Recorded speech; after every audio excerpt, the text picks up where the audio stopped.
Hey guys, Denver Riddle with you here. I'm a colorist and filmmaker, and a big question I get asked is how can I make my films look amazing and big budget? What is it that I'm missing? How can I set my images apart?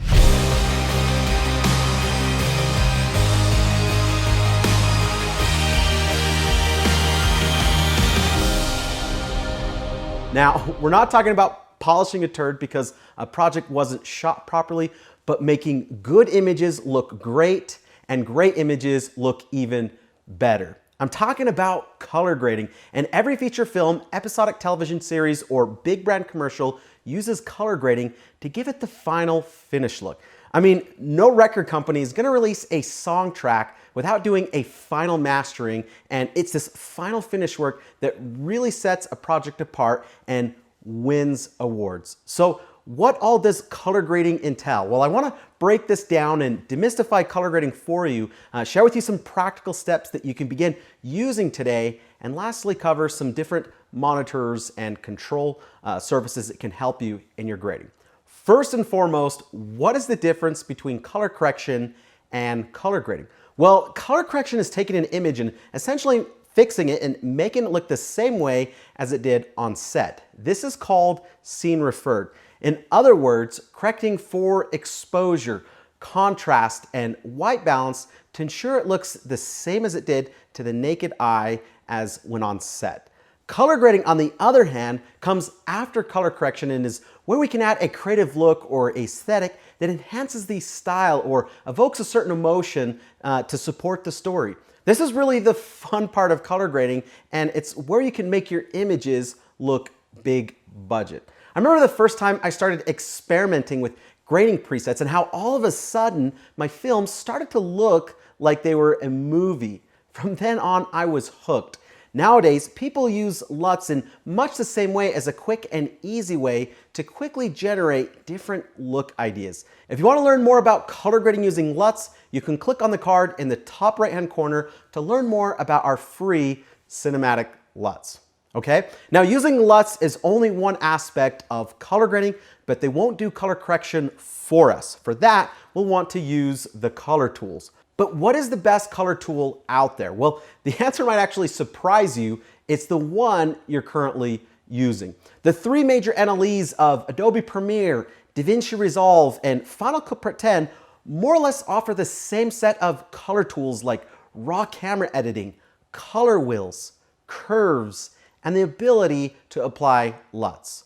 So learning how to use the color tools in one can easily be translated to the others. The only major difference between the three is that Resolve uses nodes and Premiere and Final Cut Pro 10 uses layers. Now, if this all seems a bit too complicated, learning the color wheels and the curves, a great alternative is CinemaGrade. CinemaGrade is one of our own plugins that we've developed for content creators who don't want to specialize as a colorist, but still need a professional look with direct on-screen grading, Lightroom style controls, false color mode for gauging the correct exposure, and real-time previews of presets and LUTs. If that sounds more like you, then click the card in the top right-hand corner to learn more about CinemaGrade. Now, one of the biggest questions that comes up from users is how to color correct flat-looking images captured in log. Cameras like the Blackmagic Pocket Camera, DJI, Sony a7S, and GH5 can all shoot in log. Well, the reason you shoot log in the first place is to preserve as much detail or dynamic range in the highlights, giving it the closest look to film with a gentle roll-off in the highlights.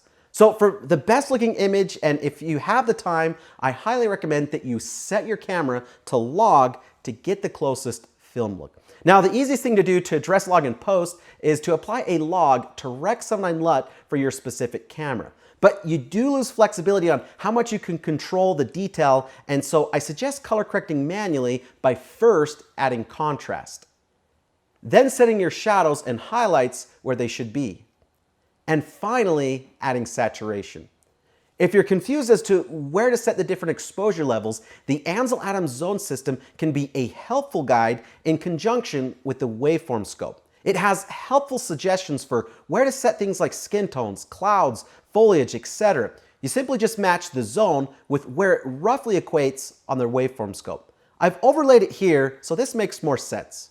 Now, a general workflow that I like to follow when color correcting is to first start with correcting the exposure and contrast, then color temperature, and finally saturation. So for color temperature, if the camera wasn't white balanced on set, in other words, the image appears too warm or too cool, we can fix the white balance with the temperature and tint controls. If you're not sure when it's white balanced properly, the RGB parade scope is there to assist us. When the red, green, and blue traces in the RGB parade are at the same level or mixed equally, we get white. So we can adjust the temperature settings until they all line up evenly. Now, it's not always easy spotting the things that should be white in the scope, so a great tip is to isolate just the thing we need to fix using a shape mask, and now it's much easier to see what we're trying to fix in the scope and then make changes accordingly. We can also use this technique to isolate skin tones, and this is really helpful to know how to correct them in the vector scope, where we want the trace for the skin tones to mostly lie on this line called the flesh line. Barring the image is white balanced properly, the most common tool to use to correct skin tones is with the midtones or gamma control that mostly affects the mid-range where the skin tones predominantly are. Lastly, as part of our color correction is to adjust the amount of color or saturation so that, again, it makes it look the same way as it did on set. Okay? So correct your images first before launching straight into creating a look, and this will make things so much easier. All right, now we're on to the fun and exciting part, and that is giving our film a look that makes it look big budget. Now, if you're not sure what to do in this area, this is where LUTs can come in handy. But of course, we want to ask ourselves, what kind of mood or emotion are we going for? What kind of stylization or period look do we want to create? If using LUTs, you'll want to find the one that supports the look and mood that you're going for. But if you're keen to explore look ideas on your own, while this is an in-depth subject, I want to give you some look creation ideas. First and foremost, I recommend starting in a new node or adjustment layer that's separate from where you made your correction, and this is where we can begin exploring look ideas. If you're using LUTs, this is also where you would apply a LUT. Okay, it's best to keep it separate. Then I recommend that you follow a similar workflow that we used in color correction, starting first with exploring contrast and exposure ideas, different color palettes next, and finally saturation. By increasing or decreasing the contrast, we can see how it affects the mood, whether we're going for a high key look that's common in fashion and toothpaste commercials, or for a low key look that's more somber and more common in film noir films. Now, when it comes to the color palette, bear in mind that the color palettes used in most films are made up of generally no more than 3 colors, so you'll want to shoot for a max of 3. Now, obviously, a great deal of this depends on set design and wardrobe, but we can push different colors into the tonal range. We can push colors into the whites, grays, and blacks, and this makes the 3-way color wheels particularly well suited for this, since we can push 3 different colors into the shadows, midtones, and highlights. Just be sure that if you push colors into the shadows to clean them up using a lumiverse saturation adjustment so that our shadows are clean. Now, while the study of color design and how different color affects our emotions, the biggest thing I want you to consider is creating something called color contrast. The most popular of these is the orange teal look because it creates color contrast or emphasizes our skin tones, thus focusing our eye on the talent. Another reason I believe it's popular is because these are the colors you naturally see during the most beautiful time of day, known as golden hour, the time just before the sun sets. The reason for this is everything illuminated by the sun has a warm golden look from the sun rays, and everything in the shadows is primarily illuminated by the sky, which acts like a big blue bounce card.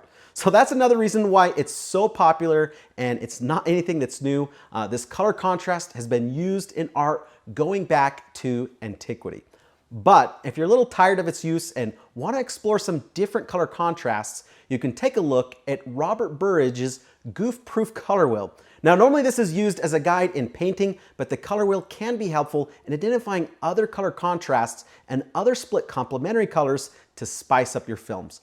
Of course, again, set design and wardrobe is a big factor, though we can use our secondary tools like color masks and hue curves to a certain extent to better fit with our color design.